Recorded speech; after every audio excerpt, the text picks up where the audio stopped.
Se necesitan 320 litros de agua fresca para hacer crecer cada una de estas paltas. Alguna quizás acabe en tu tostada en la mañana, pero la mayoría abordará un barco hacia Europa. El barco quema más de 50 toneladas de petróleo cada día de viaje. Miles de barcos cargados de bienes cruzan los océanos en este momento.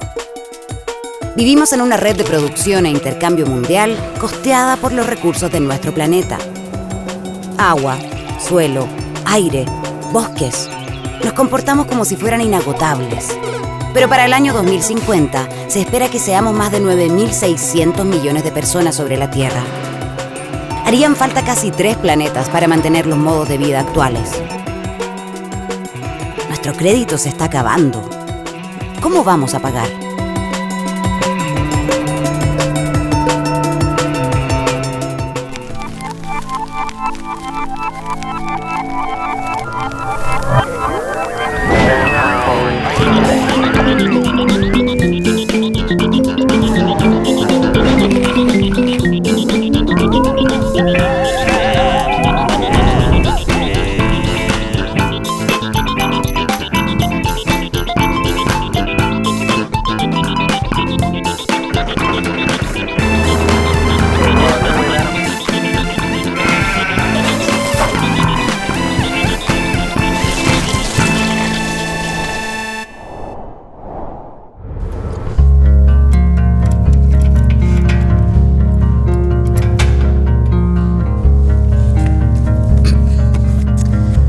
Chile ha cambiado un montón.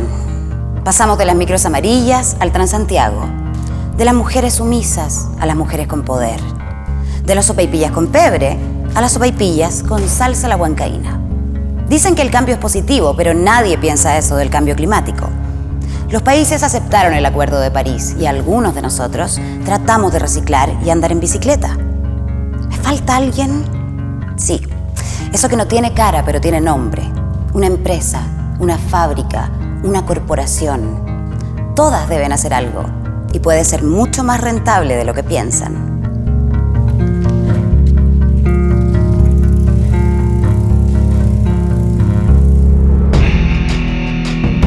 Mi diagnóstico de la producción en Chile, yo creo que ha sido el desarrollo del país muy basado en la explotación de recursos naturales, lo que permite generar industrias alrededor que no han sido aprovechadas.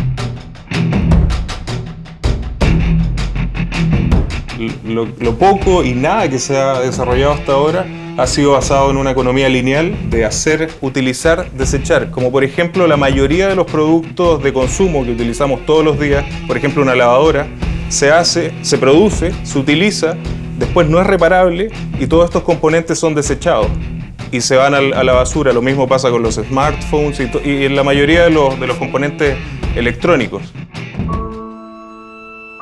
Soy Petar Ostoich, soy CEO de Neptuno Pumps y director ejecutivo del Centro de Innovación y Economía Circular, CIEC.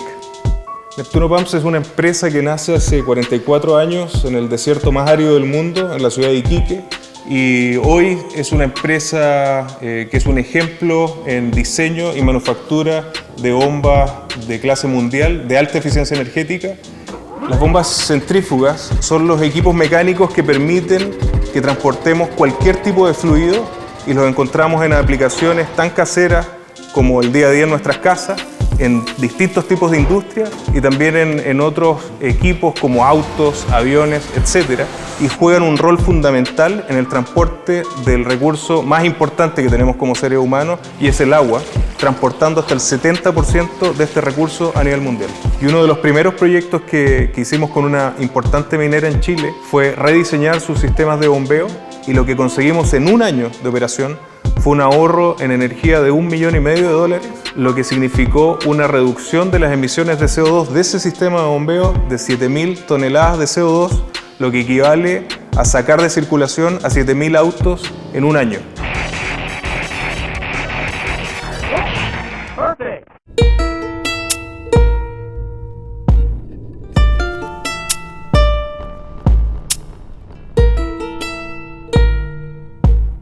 El Centro de Innovación y Economía Circular, CIEC, nace desde la práctica a la teoría empezamos a buscar organizaciones que pudieran definir la economía circular o que pudieran empujar el concepto y no las encontramos.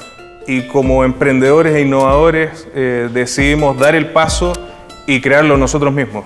Y ahí es donde nace este CIEC, que es el primero de su tipo en América Latina, y estamos muy orgullosos de haber instalado el concepto de economía circular en la agenda, porque somos lamentablemente el país que genera más residuos en América Latina, teniendo muchísima menos población que Argentina o Brasil. Hay una cultura del consumo que se ha enraizado en Chile y que ha sido muy efectiva, pero que afortunadamente yo creo que también la sociedad ha tomado conciencia y ha visto que el camino no va por ahí. Yo creo que hay una sensibilidad particular en Chile respecto de los impactos ambientales y esta data, que tampoco existía, no sabíamos que éramos uno de los países con más generación de residuos, yo creo que ha calado hondo en el chileno y yo creo que ya siente que es un momento de cambiar y hacer las cosas de distinta manera.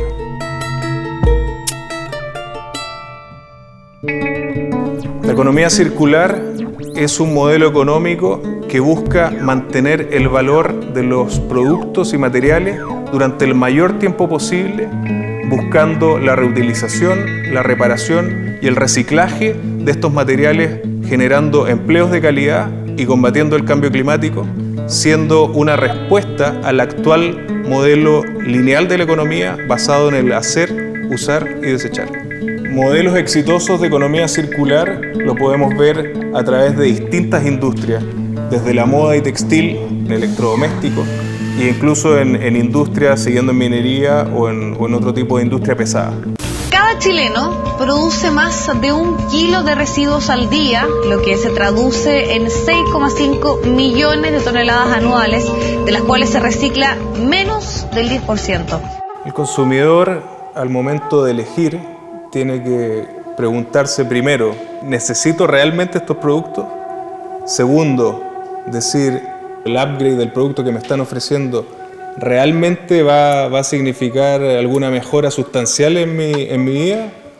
Y yo creo que lo más importante es decir, a la hora de elegir un producto, ¿qué va a pasar cuando termine su ciclo de vida?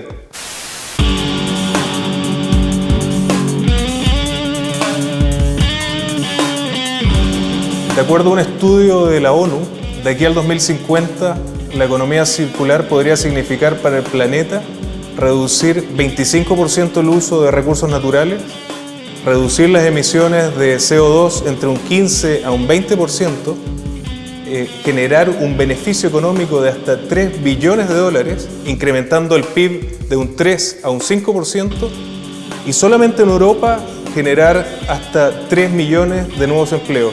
El ser humano siempre es muy reservado respecto a los cambios y cuando se plantean cambios tan importantes como la economía circular, naturalmente que hay empresas muy grandes a nivel mundial que han basado su modelo de negocio y su éxito en una economía lineal. Por lo tanto, este nuevo modelo y esta nueva forma de hacer las cosas representa en cierto sentido una amenaza. Y ahí está el deber de los emprendedores y de los innovadores demostrar que con datos, con casos de éxito, con data, demostrarle a estas grandes empresas que cambiando del modelo lineal al circular no solamente pueden igualar, sino que mejorar su rendimiento económico, además de generar un sinnúmero de otros beneficios que a mediano y corto plazo van a hacer que estas empresas se mantengan en el tiempo de una manera mucho más sólida.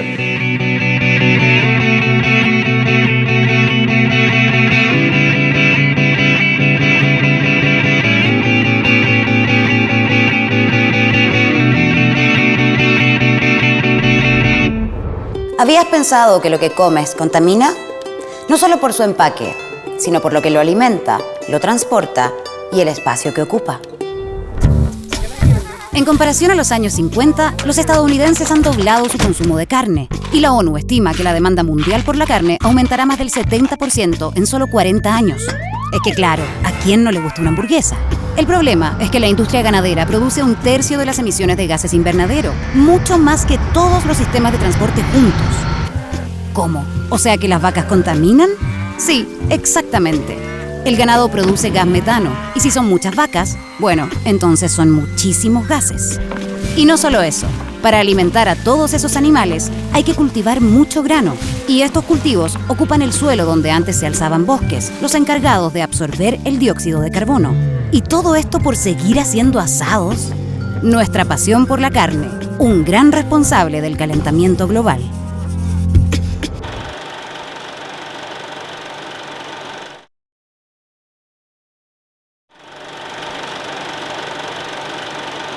No todo es grandes industrias, no todo es lo que puedes ver. Algunos están buscando en lo más pequeño para encontrar lo más poderoso. Eso de mientras más grande mejor, terminó. Hoy es el reino de los nano. Durante los últimos años, nos hemos asombrado con la rapidez de nuestras computadoras o la posibilidad de almacenar datos en dispositivos cada vez más pequeños. Vivimos en una revolución tecnológica y ninguno de estos nuevos inventos hubiera sido posible sin los avances de la nanociencia. La ciencia y la producción a una escala admirable, solo a través de sofisticados microscopios de electrones. Y nadie lo explica mejor que la directora del Centro para el Desarrollo de la Nanociencia y la Nanotecnología, la doctora en física Dora Albir. Desde que terminé mi doctorado, comencé a trabajar en temas de nanoestructuras.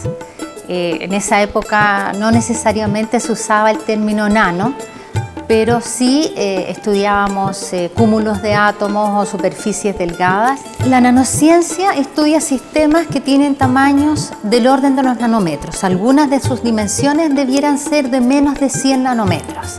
Ahora, ¿qué es un nanómetro? Un nanómetro es una distancia muy pequeña. Por ejemplo, tenemos allí 1 milímetro. Si yo hiciera en este milímetro 1.000.000 de rayitas, la separación entre esas dos rayitas sería un nanómetro. Lo interesante es que cuando uno tiene sistemas a esta escala, a la escala de los nanómetros, aparecen propiedades nuevas, propiedades que no conocemos cuando tenemos materiales en tamaños más grandes. Y lo que hacemos es conocer estas propiedades, estudiarlas y utilizarlas para resolver un problema específico en lo que llamamos la nanotecnología. Un ejemplo de esto es lo que ocurre con el carbón. Si yo tengo un pedazo de carbón y quiero usarlo para un asado, puedo con un martillo fácilmente romperlo y tener un pedazo de carbón menor que me puede servir perfectamente para el asado. Pero si yo hago partículas muy pequeñas de carbón que se conocen como nanotubos de carbón, tengo un material muy liviano, porque el carbón es liviano, pero a su vez un material muy duro, porque el carbono en estado nanométrico puede ser hasta 200 veces más duro que el acero. ¿Y qué puedo hacer con eso? Por ejemplo, podría ser un fuselaje de avión, muy liviano para que consuma menos combustible, pero también muy resistente para que no se vaya a fracturar. Esta idea de tener nuevas propiedades no solo depende del tamaño, muchas veces también depende de la forma de la estructura. Y esto significa entonces que la variedad de propiedades que estamos conociendo es enorme. Y por consiguiente, la cantidad de aplicaciones que se pueden generar a través de ella también es muy grande.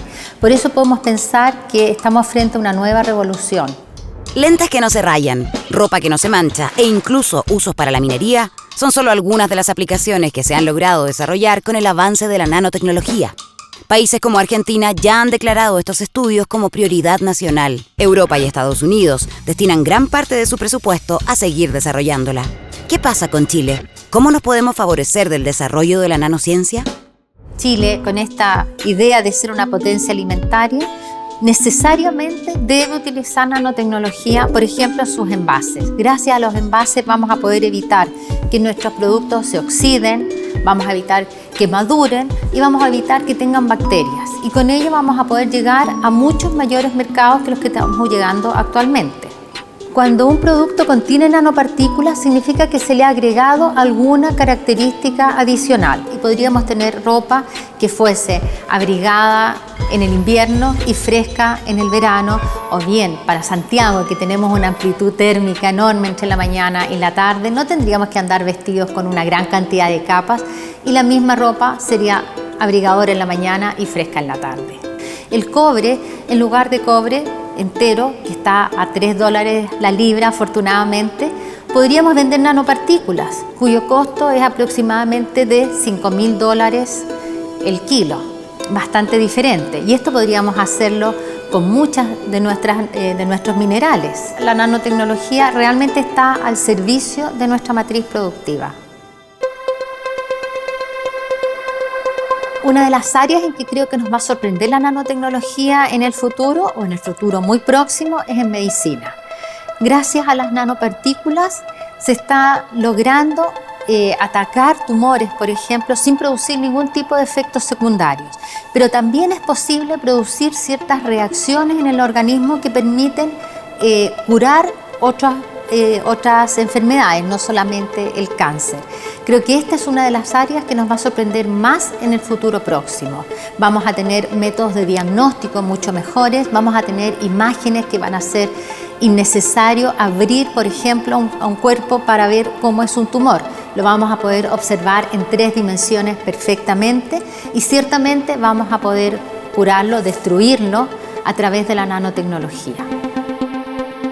La nanotecnología construye desde lo pequeño. En lugar de partir desde un tronco para hacer una canoa, generando muchos residuos en el proceso, trabaja desde la unidad básica, el átomo, permitiendo enormes ahorros de energía y evitando montañas de desechos. Utilizando menos materiales, la nanotecnología hace posible crear una diversidad de productos donde nuestra creatividad es el techo.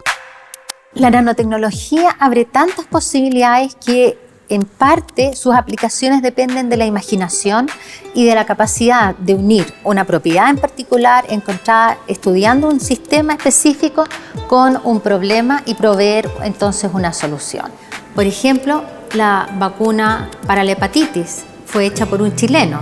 ¿Por qué no podemos pensar que muchas otras vacunas van a poder hacerse en nuestro país? ¿Por qué no podemos pensar que vamos a generar métodos para la limpieza de nuestros mares, utilizando distintas aplicaciones de la ciencia, no solo de la nanotecnología? Y así como eso, hay múltiples ejemplos en los que nuestra ciencia puede ayudarnos a producir más y mejor, a tener un planeta mucho más limpio que el que tenemos ahora y asegurar entonces que vamos a poder residir en esta misma casa por muchos años más.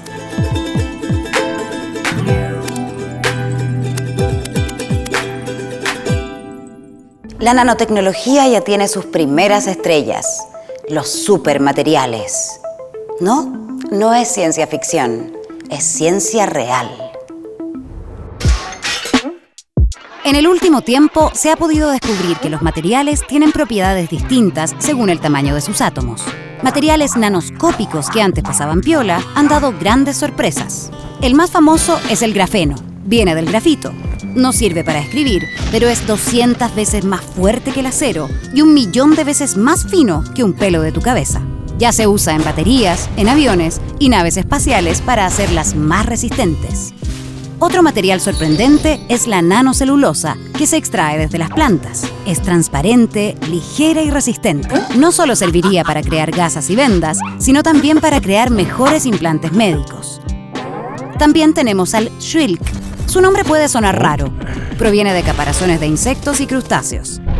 Duplica la fuerza del plástico y es el mejor candidato para su reemplazo. Y ojo, es biodegradable. Definitivamente, no hay que subestimar las cosas por su tamaño.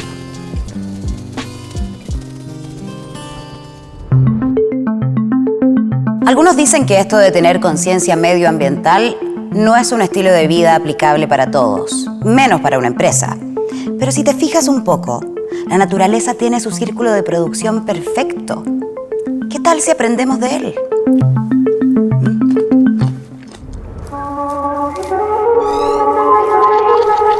Soy Olga Barbosa y trabajo en ecología ecosistémica.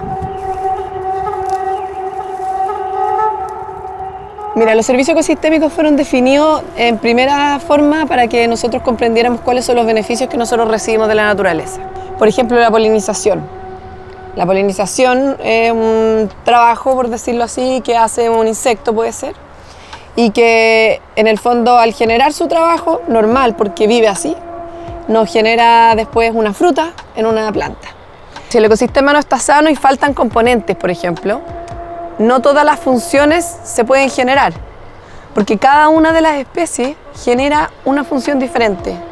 Si nosotros degradamos un sistema, entonces el beneficio se ve o degradado o definitivamente puede desaparecer. El programa Vino, Cambio Climático y Biodiversidad es una iniciativa científica que busca comprender cómo los ecosistemas naturales proveen servicios ecosistémicos, estos servicios ambientales, estos beneficios, en este caso particular a la industria del vino. Eso en un contexto de clima cambiante, es decir, de cambio climático, cómo esta provisión de servicios puede cambiar con los cambios del clima y también con las acciones que nosotros hacemos sobre los ecosistemas, por ejemplo, degradarlo, fragmentarlo, etc. Esta iniciativa nace de una pregunta científica, ¿sí? Pero en un contexto, y eso es que lo hace diferente también. Un programa que tiene no solo una pregunta científica que la guía, sino que también tiene un propósito, y ese propósito es la conservación de la biodiversidad en una zona en Chile, que es la zona mediterránea, que es la que tiene menos conservación desde el punto de vista de las áreas protegidas del Estado. Menos del 1% de este territorio que te estoy hablando está bajo alguna categoría de conservación. El vino en todas partes del mundo, el mejor vino, a donde sale el vino, donde nace el vino, son las zonas de clima mediterráneo alrededor del mundo, que son 5, incluyendo esta parte de Chile que te menciono. Hoy en día, a 9 años del comienzo del proyecto, tenemos 22 viñas asociadas al programa de conservación. Y esas 22 viñas contribuyen a un número aproximado de 25.800 hectáreas de bosque y matorral nativo de la zona mediterránea de Chile. Fuimos durante mucho tiempo, a lo mejor cometiendo un error que no lo veíamos, porque el objetivo de nosotros era otro. El objetivo era producir kilos de uva, que era nuestra meta. Con la llegada de Olga, empezamos a hacer un poco, a cambiar la mentalidad de los trabajos, la mentalidad de motivarse en que se pueden hacer cosas, se pueden insertar cosas. Antes de que ellos partieran en su transición orgánica, que fue cuando yo los conocí, en general tenían una plaga y aplicaban algún producto, o tenían algún problema de fertilidad y aplicaban un producto. Pero cuando en el fondo hacen la transición orgánica, empiezan a tener que observar más la naturaleza para poder trabajar con ella, no contra ella. Por ejemplo, ellos usan para controlar el burrito de la vid, que es un insecto, un curculionio, así como gordito, con unas rayitas bien lindo. Lo controlan en gran parte con gansos y tienen una cantidad importante de gansos que dejan pastar en la viña y que además aprovecha de comer estos bichitos. Eso es un servicio ecosistémico, ¿sí? Porque en el fondo el ganso se está alimentando y además aprovecha de hacernos un favor porque se está comiendo un insecto que nosotros no queremos que esté ahí.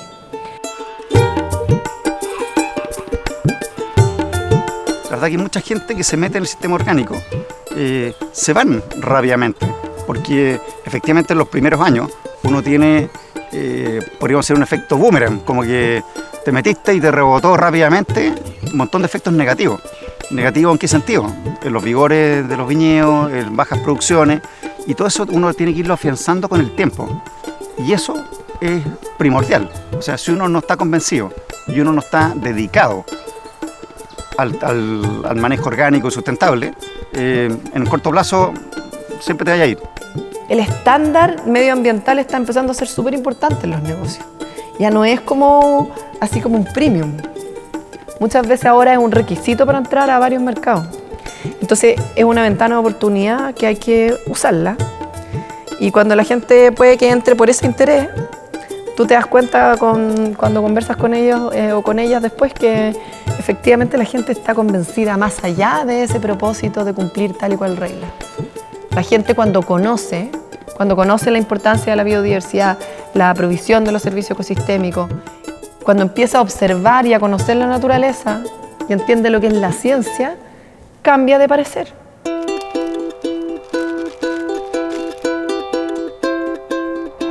Urge un cambio en la forma en cómo producimos los insumos que consumimos. Y urge una forma en el cambio de darnos cuenta nosotros como consumidores, como seres parte del sistema, cómo somos la fuerza que promueve esos patrones de producción y de consumo. Y lo que tenemos que hacer sobre todo es dejar de mirar que la única forma de hacer conservación es estos espacios como intocables, como nos imaginamos un parque nacional, ¿no? O sea, en el fondo hay que cambiar la mirada de cómo hacemos conservación y eso es lo que estamos haciendo en este proyecto. Expandir las formas y diversificar la forma en cómo hacemos conservación.